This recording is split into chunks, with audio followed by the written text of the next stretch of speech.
Bueno, y hoy en la hora del tinto le damos la bienvenida al señor gobernador de Santander, Richard Aguilar Villa, para compartir una deliciosa tacita de café y conversar sobre su nuevo libro, El hijo de la guerra. Bienvenido a nuestro programa. Una alegría, Alejandra, Beatriz, estar acá con ustedes. Bueno, señor gobernador, eso a mí me suena un poquito como serio, muy formal, pero es que sí. Muy formal, pero es que Richard tiene apenas 33 años, perdón que diga la edad, pero es uno de los 3 gobernadores más jóvenes de nuestro país y desde muy pequeño ha tenido que lidiar, digamos, con muchos avatares de la violencia en nuestro país. Su hermano fue secuestrado, también hubo un intento fallido para él y su padre, el coronel Aguilar, pues fue quien disparó y dio de baja a uno de los narcotraficantes más importantes de la historia, como Pablo Escobar, que el pasado 2 de diciembre se cumplieron 20 años de su muerte. Y justamente hoy nos vienes a hablar de toda esta historia que recopilas en una publicación. Cuéntanos de dónde nace toda esta historia y la idea de sacar a la luz pública esta vivencia personal de tu vida. Bueno, Beatriz, vamos nosotros voy a lanzar en sí el libro el próximo 10 de diciembre, en Bogotá, aquí en Bogotá, en el Hotel Cosmos 100, un libro que denominé El hijo de la guerra. Y soy un hijo de la guerra, como muchos colombianos hoy en día, o todos los colombianos somos hijos de la guerra porque no llevamos 50 años en conflicto, sino que llevamos más de 500 años. Desde la conquista estamos nosotros en un constante conflicto. Como lo decía, soy hijo de un ex policía combatiendo a las mafias del narcotráfico. Viví el secuestro de un hermano, el asesinato de un tío por parte de los paramilitares, de 2 primos de mi padre. Asimismo, hubo un intento de asesinato, pero fue fallido, como lo mencionaste. Y gracias a eso, pues, puedo estar hoy acá, pero sí me tocó salir corriendo del país a estudiar a Estados Unidos. Mi mayor intención y el mayor propósito de este libro es que no queremos más hijos de la guerra, que la paz que actualmente se está hablando no puede ser un motivo más de conflicto, porque hoy vemos posiciones diferentes, sectarias, diferentes, en donde nosotros lo que queremos es mandar un mensaje de reconciliación para poder nosotros tener ese gran propósito que es la paz en Colombia.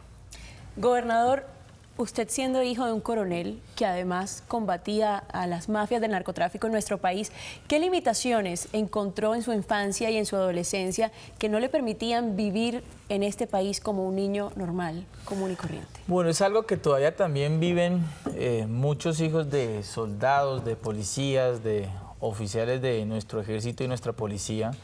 Cuando mi padre estaba en la captura de Pablo Escobar, pues a mí me tocaba montar bicicleta en un sótano, tenía siempre que salir con escoltas.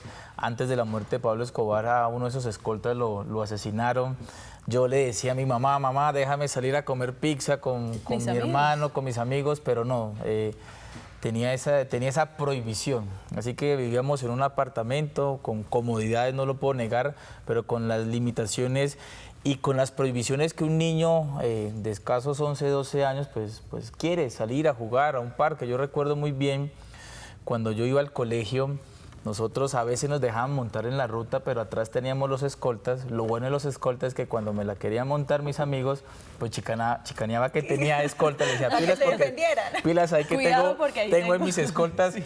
Pero pasaba por un parque y yo le decía a mi hermano que secuestraron, a mi hermano Hugo, yo le decía, no, pues, ¿de qué sirve tener tremenda chimba de bicicletas? Porque nos regalaron la mejor bicicleta, la trajeron de Estados Unidos y no la puedo sacar. Ni la puedo mostrar, Entonces sí recuerdo muy bien esas limitaciones. Desde que tengo uso de razón está la figura del escolta, pero creo que ese mensaje yo quiero mandárselo al país. Yo les cuento esto, hace poco una señora se me acercó llorando, muy angustiada, y me decía, gobernador, yo vivo con mi nuera y con mis 2 nietos. Y yo quiero clamarle a usted que me ayude para que mi hijo regrese, porque en este momento está en el Caquetá combatiendo a la guerrilla.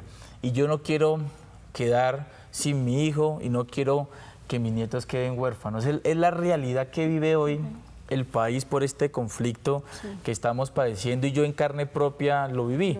Soy un hijo de la guerra. Somos hijos de la guerra, ustedes son hijos de la guerra, porque nos hemos visto cohibidos de muchas cosas en nuestro país debido a este conflicto armado. Hablemos un poco de ese capítulo de tu hermano Hugo, que fue un valiente porque él se escapó de su cautiverio. Fueron 15 días secuestrado. ¿Qué pasó durante esos 15 días? La familia, ¿cómo vivió esa experiencia y ese flagelo que es el secuestro? Y bueno, ¿y cómo regresa a su casa, ¿no? Que eso también pues pocos lo cuentan. Yo te digo, Beatriz y Alejandra, que el peor sentimiento que uno como ser humano puede sentir es la impotencia.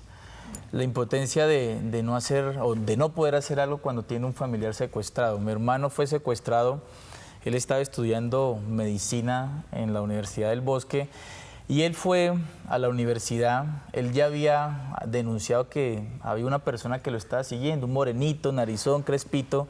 Él un día estaba en un turno y lo vio, no se le hizo raro, pero un día fue a la 82 a rumbear con la novia y lo volvió a ver. Ahí mandó una alerta, nosotros llamamos incluso al Gaula, se le colocó una escolta, pero en un descuido de mi hermano porque necesitaba un fonendoscopio y se regresó a la casa, pero salió a coger taxi, lo encañonaron y se lo llevaron hacia el Meta. Él duró secuestrado 10 días, entre 10 y 15 días, y nosotros no sabemos absolutamente nada de él. Mi padre en ese entonces estaba lanzando a la gobernación de Santander, llamamos incluso al presidente Uribe, las mejores influencias en la policía, mi padre por ex policía, pero nada se podía hacer. Mi madre al borde de la locura, la teníamos con calmantes y nosotros con una frustración y con una impotencia terrible. Recuerdo esa escena cuando entra una llamada y yo nunca había visto llorar a mis padres de esa manera. Pero cuando escucharon nuevamente la voz de mi hermano, todos empezamos a llorar y nos dijeron que se había escapado. ¿Por qué se escapó él o cómo logró escaparse? A él lo secuestraron las autodefensas, se lo estaban llevando, estaban como en un caserío y a él lo estaba cuidando un muchacho de 15 años. Un muchacho de 15 años que fue reclutado cuando tenía 10 años y mi hermano, debido pues a ese sentimiento, porque le veía la tristeza del niño, pues él le hablaba. ¿Qué te pasó? No, es que yo me he tratado de escapar, pero en varias veces me han golpeado, incluso una vez me violaron, dijo el niño. Wow. Aprovechando una fiesta que estaban los paramilitares celebrando ahí un cumpleaños, no sé qué estaban celebrando, en ese momento entró rápidamente el muchacho, le cortó la cabulla a mi hermano que lo tenían amarrado y mi hermano, algo que le damos gracias a Dios es que es cinturón negro de karate. Y ahí le sirvió perfectamente. Le sirvió porque le pegó una patada, la casa era de madera, rompió la parte de atrás de la casa, él bajó casi 12 kilos en ese secuestro, casi 15 días, y caminó, en un momento se tiró sobre la montaña y empezó a rodar, hasta que llegó a Carmen de Picalá, muy cerca a Melgar. Ahí ya nos llamaron y nosotros montamos un operativo ya para recogerlo en Melgar. Yo no le conté a mi hermano que yo estaba escribiendo el libro porque lo llevo escribiendo hace 5 años. Y hace 3 semanas le dije a mi hermano que había un capítulo dedicado a él en el libro. Mi hermano entró en regresión y me abrazó y se atacó a llorar porque el daño psicológico fue irreparable, es ¿no? irreparable y tiene todavía muchas secuelas y muchas heridas que no han cicatrizado. Pero él dicho, yo ya he perdonado y yo para no tener tantas ataduras de odios, de sufrimientos, pues yo perdono, pero yo no puedo olvidar. Claro. Y eso ocurre no solamente con mi hermano, sino que ocurre con muchos colombianos. Hace poco fue la liberación del general Alzate y cuando él está dando las declaraciones uno ve el daño y el dolor que tenían sus hijos y su esposa cuando él está dando la declaración. Así que no se lo deseo a nadie, fue un drama familiar y bueno, yo creo que lo superamos, perdonamos, pero no lo podemos olvidar. Y vale la pena leerlo con más detalles. Claro, para ver unas vivencias muy fuertes y que reflejan claramente como esa situación que han vivido muchísimos colombianos en nuestro país y que esperemos que no vuelva a suceder nunca más. Sí, ese es el mensaje. No queremos más hijos de la guerra, es verdad. Yo he visto el sufrimiento de muchos santanderianos, de muchos colombianos, lo viví en carne propia. El prólogo me lo escribió Alan Jara, el gobernador del Meta, también secuestrado por 7 años. Y él me ha contado tantas vivencias, y yo recuerdo mucho y se los voy a contar para que miren las dimensiones de un secuestro. Cuando a él lo liberaron, porque él me lo contó, A él lo montaron en un carro de bomberos y él estaba por Villavicencio. Entonces, todas las personas con el celular le hacían así, le hacían así, le hacían así. Y él le decía a la esposa, mi amor, pero ¿por qué me muestran el celular? ¿Por qué me están saludando con el celular? Y ella le dijo, no, mi amor, es que el celular ya tiene cámara. Fotográfica. Ay, Dios mío. Increíble. Son 7 años que él duró secuestrado, un poquito más, y perdió porque en ese entonces estaban las panelas. Yo creo que usted la recuerda muy bien. No, y bueno, ese es detalles del flagelo que viven no solo estos importantes personajes de nuestra vida pública y política, sino también muchos secuestrados de nuestro país, que esperamos pues que ya no siga ocurriendo esto más. Muchísimas gracias al señor Richard Aguilar, gobernador de Santander, por haber estado aquí con nosotros compartiendo pues esta historia que se puede encontrar en un libro, El hijo de la guerra, que está muy recomendado para todos los televidentes de la revista. Gracias por su tiempo. Muchísimas gracias, Beatriz y Alejandra, y bueno, espero que lo puedan leer y que lo puedan comprar a partir del 10 de diciembre. Que estará en las ventas, supongo, en todas las librerías del país, Así a será. partir del 10. Muchísimas gracias, gobernador, por estar aquí con nosotros. Muchas gracias.